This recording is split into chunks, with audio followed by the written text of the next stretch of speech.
What's going on, you guys? This is Clay back with a vlog. Long time coming. It's been a really long time since I've done one of these here at home. Just kind of want to expand the horizons a little bit, you know, get back in the swing of things and make sure that I'm giving you guys the best content that you can get. So just wanted to do this video and do a little recap of the Pro League qualifier. This last weekend we saw, I think, 28 teams all go to Columbus, Ohio and compete for 12 spots into the CWL Pro League for this year. It's actually like a really big deal to qualify for the Pro League this year just because of how much is on the line, and there's no really relegation, there's no way to get into the Pro League other than being picked up by a team already there. So this tournament was do or die for a lot of these teams, and I think it added a lot of excitement and a lot of intensity to this tournament just because of how, you know how cutthroat it was. So we're gonna talk about this POQ a little bit. I hope you guys enjoy this video. Here we go, let's get right into it, dive right in. We'll start with Pool A. Pool A was one of the tougher pools in my opinion just because of who was inside of that pool. I thought that pool was going to be an absolute bloodbath. In that pool, the winners of it were E6 and Reciprocity. I didn't think many people predicted E6 was gonna win that pool, get first seed in that pool. Reciprocity was kind of, you know, everybody assumed that they would make the league. I don't know about top two, but hey, you know, they're a pro team and they have been for quite a while, especially a lot of those players on that team.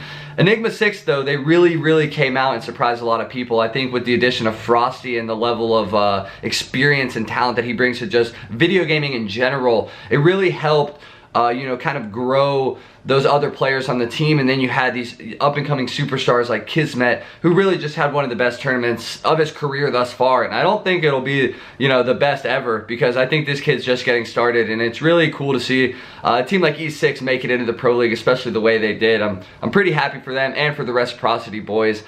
In this group as well, in the bottom two, these two teams got eliminated. It was Project 18 and Team Divine. I think Team Divine, you could have made a case for, but in the end, nobody really expected them to make the Pro League. Project 18, though, they definitely had a chance. Teddy Rex's team is who Project 18 is, and they were kind of S&D kids who started playing Variant more and more often, and so it kind of surprised me to see them only win 2 matches out of 6 in that group just because of the level of talent there. But in all honesty, you know, they've been improving steadily in Variant as time goes on, and I really think that Teddy Rex and all his squad that he's been playing with really do have a chance in the Variant scene. They just got to find the right players and maybe split up, who knows. And then in the middle of that group, you know, you had FaZe Clan going into the bracket, you had Team Sween, and then FaZe Clan Black. And so those 3 teams in the middle, kind of expected FaZe to get top 2 instead of E6, maybe Sween. I mean, I definitely had Sween really high on my list. I think Quicker and the boys are really good. But in essence, you know, they made it, they did what they needed to do, and they made it into the bracket.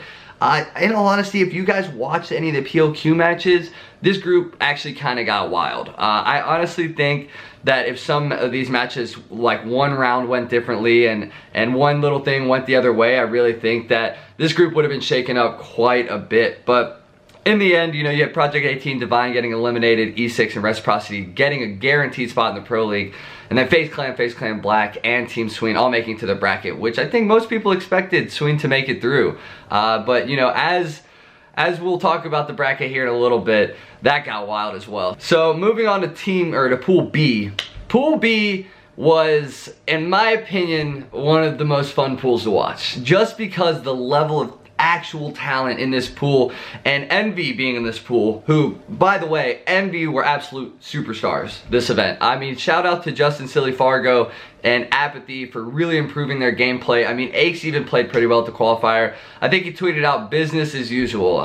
You know, just for players of this caliber, you come to a qualifier like this, you make it through. That's just how, that's the expectation, that's what everybody thinks. And in all honesty, it's what every COD pro should really be thinking in their own heads, you know? Like, it's qualification. You qualify for everything. Come on, it's easy. And then the surprise team that a lot of people didn't see coming, but, you know, I did.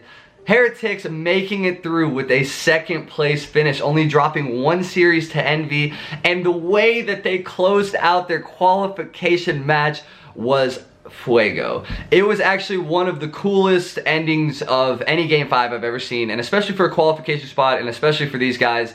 They just gunned. Dude ran out of lobby on Arsenal and gunned 2 people, and then a lucky jump shot another one. It was actually really, really impressive to see. And I'm really excited to have a Spanish team in the league. Heretics, I think, is going to make some noise. Ever since I played them at, I think, Atlanta last year, I knew that they were good. I was like, oh wow, these guys are actually, they can shoot back, like, and they got some cool little strats. And I'm really excited to have Heretics in the Pro League. I mean, it's always nice to have another community into the league. Like when we get some French people into the league, the whole French community watches the league. When we get some Spanish people in the league, the whole Spanish community watches the league. It's just good for the scene, and it's good for these guys, you know? It's the first Spanish team ever in a Pro League, and honestly, I couldn't be happier for them. So shout out to you, Heretics. Vamos, baby. The rest of Pool B kind of didn't shake out how everybody thought it would. I mean, you had Lightning Pandas basically not win a series, which for those players is ridiculous. I can't believe that they didn't win a series. I can't believe those players allowed that to happen.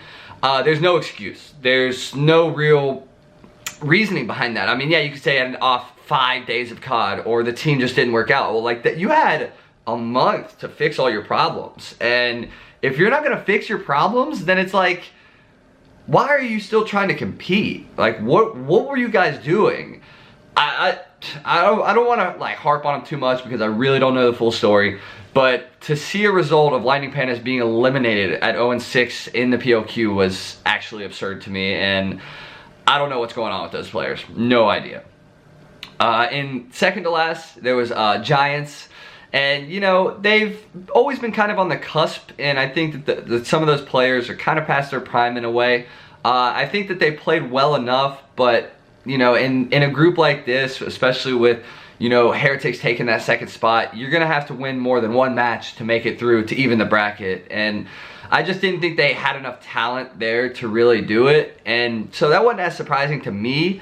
What was really surprising to me was, you know, Heretics getting second and then G2 getting third and not making the top two right there, because, spoiler alert, G2 doesn't end up making it. And so through the bracket, they have a tough time. So seeing them not even get to the top two in their pool, and then going into the bracket in that pool with Fact Revolution and Tainted Minds, was probably the craziest pool like workout for me. I just honestly think that with players like that, I mean, it's the same thing. You gotta make the league. You just have to make the league. Now on to Pool C. Pool C is the biggest shocker of all. I think if you had to pick the biggest surprise of the PLQ, it would have to be Midnight Esports going 6-0 in their pool, not dropping a series and qualifying for the Pro League.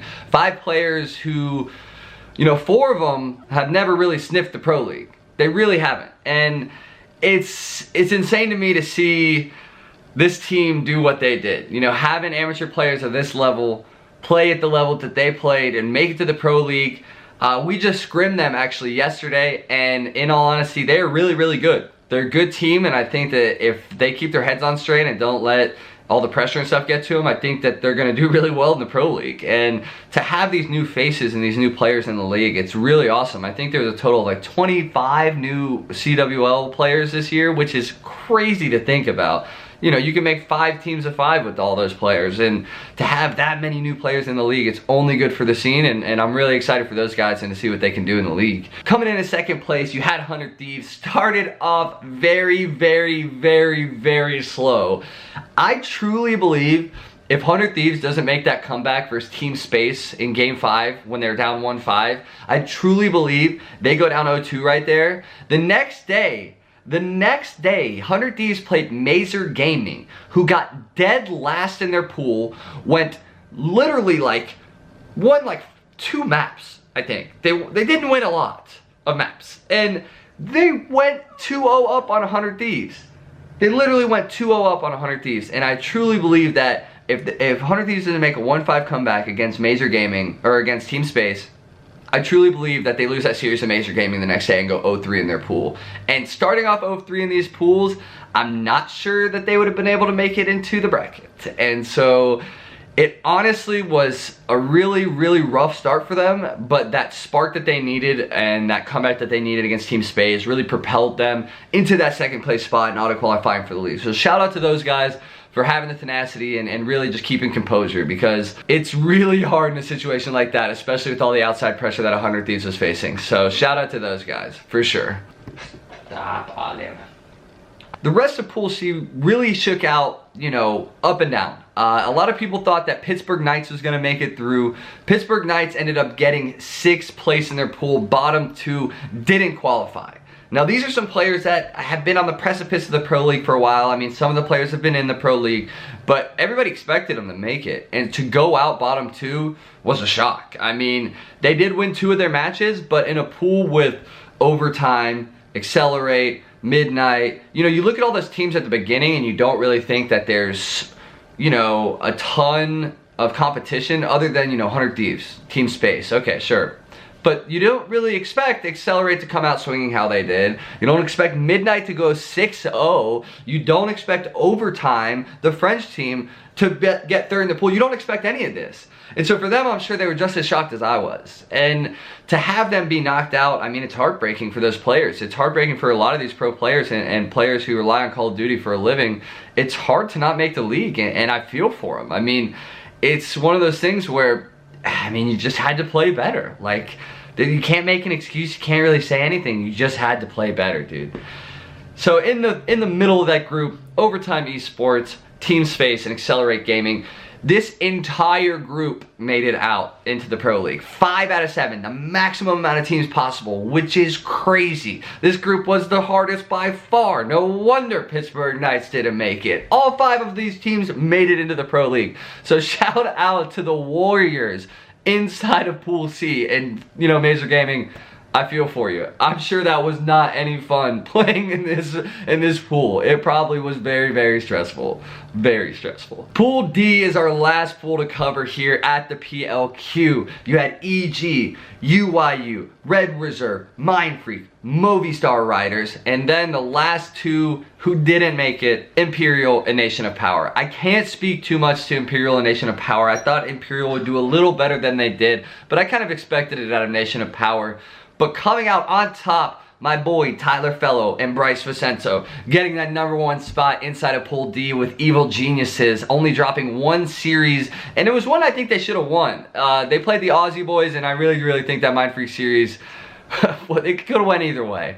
But shout out to EG for making it, and UYU, I never know how to say their name, UYU, whatever it is. Spoofs and the boys made it into the Pro League finally. It's the GGA Orange team, basically from last year. They were basically the benchmark for being like, not a pro, but not an amateur. So now they're pro players, Protos on that squad. You know, we scrimmed them a couple times too. I'm happy that they're in the league. They really showed up at the PLQ and they made it all worth it. All the sacrifice, all the hard work that they put in last year and the year before. You know, these guys really came to play and show what they're about. And so I'm happy that they finally made it in the Pro League. Like I said, all these new faces, man. There's so many new faces in the league. Then going into the bracket, we had Red Reserve. Are you whining? Are you whining? Dog problems. Into the bracket, we had Red Reserve, MINDFREAK, and Movistar Riders.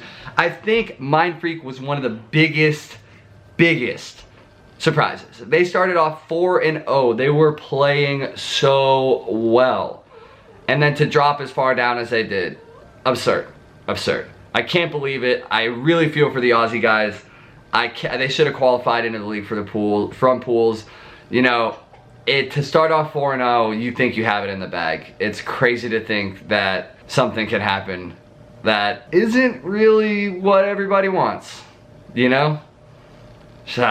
Well, anyways, on to the bracket now. After everything was said and done inside of the pools, the 3 teams in the middle of each pool went to a bracket to then play for the remainder 4 spots in the Pro League. Now this bracket got wild. I honestly didn't expect any of this. I was glued to my seat watching these matches the entire weekend, and this last day did not disappoint. You had teams like FaZe Clan not make it into the Pro League. They lost a Game 5 to Accelerate, then they also lost a Game 5 to Overtime. Accelerate being Fastballa and the boys getting busy. They made it to the Pro League. They 3-2'd Factory Revolution, 3-2'd FaZe, and then 3-0'd Sween to make it in the Pro League. I cannot believe it.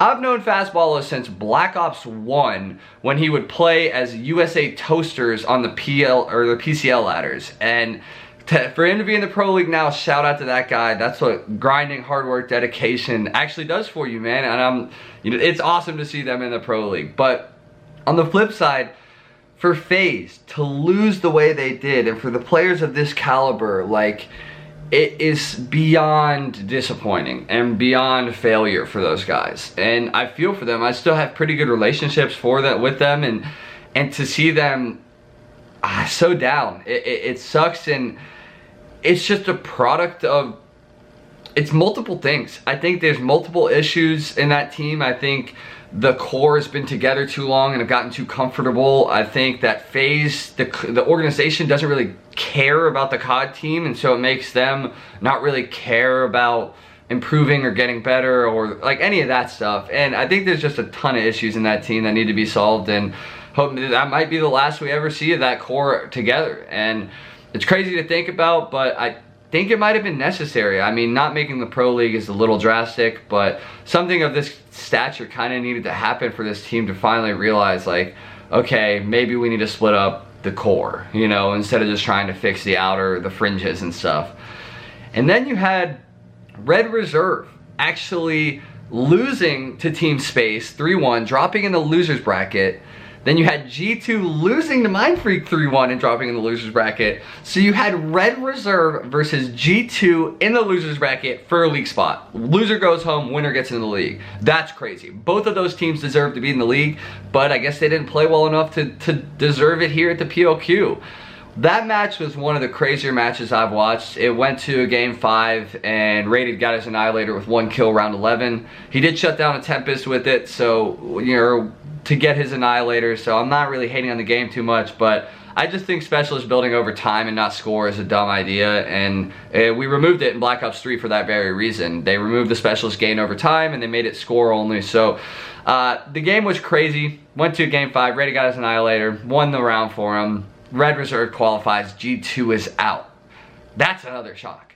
G2 not in the Pro League. FaZe not in the Pro League. Pittsburgh Knights not in the Pro League. You want to know who did make the Pro League? EXCELERATE and Overtime both made the Pro League. Crazy stuff. Crazy, crazy stuff. Overtime being Whalers and a couple other French guys that I am not too familiar with, in all honesty, but watching them play and the level of talent that they brought was actually surprising. And I really think that this Overtime team might be in the bottom half of the Pro League, maybe, sure. But to have a French team and a Spanish team in the Pro League, I love to see it. We love to see it. We love seeing as many nationalities in the Pro League as possible. And speaking of which, MINDFREAK actually doesn't make the Pro League. They faltered. They lose to Overtime 3-1 after starting 4-0, don't make the Pro League. There's only one Australian representative in the COD World League now, and that is Dens on Reciprocity. And so Dens has been the lone survivor of the Aussies. It's insane stuff. And then finally, the last team that qualified for the Pro League, Team Space. Spacely and the boys saw Havoc crying on stage afterwards. It was a sight to behold. I'm so happy for those guys. They deserve it. They've been grinding. They've really, like, these guys, they want this probably more than any other team in the league or any other team in the PLQ. Like, Team Space needed this more than they wanted to breathe, and it showed. And I really think that them coming into the league is really, really, really, really, really heartwarming. Just to kind of like have these guys finally in the league. Like, you guys have seen maybe on Twitter how Mox's dad supports him, but it's all awesome stuff, and it's really happy. And so honestly, I'm just happy for the guys. I'm happy for all the people that made the Pro League to join us, Optic, LG, and Splice in the Pro League this year. Starts next month. We're getting into that. All in all, it was a good PLQ. It was a good PLQ. I really, really enjoyed it.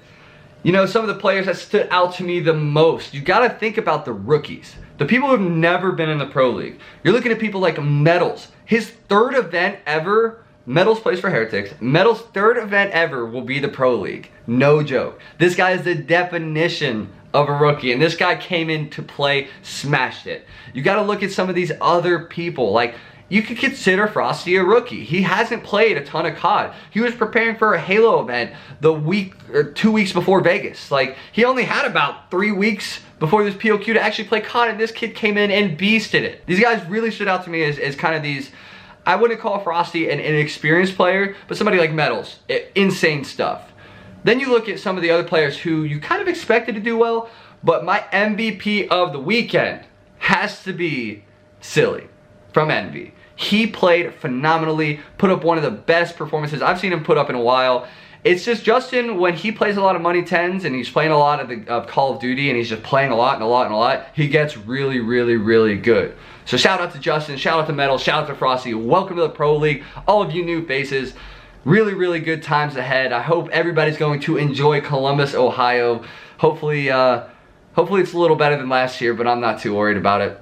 Hope you guys enjoyed this PLQ recap. I had a lot of fun watching the PLQ and also making this video for you guys. I hope you guys tune into the stream. Next time I'm live, make sure you continue subscribing to my YouTube. There will be some new videos pretty much every single day now. Let me know what you thought about this vlog. Leave a comment below. Smash the like button. What else do YouTubers say? I don't know. Peace!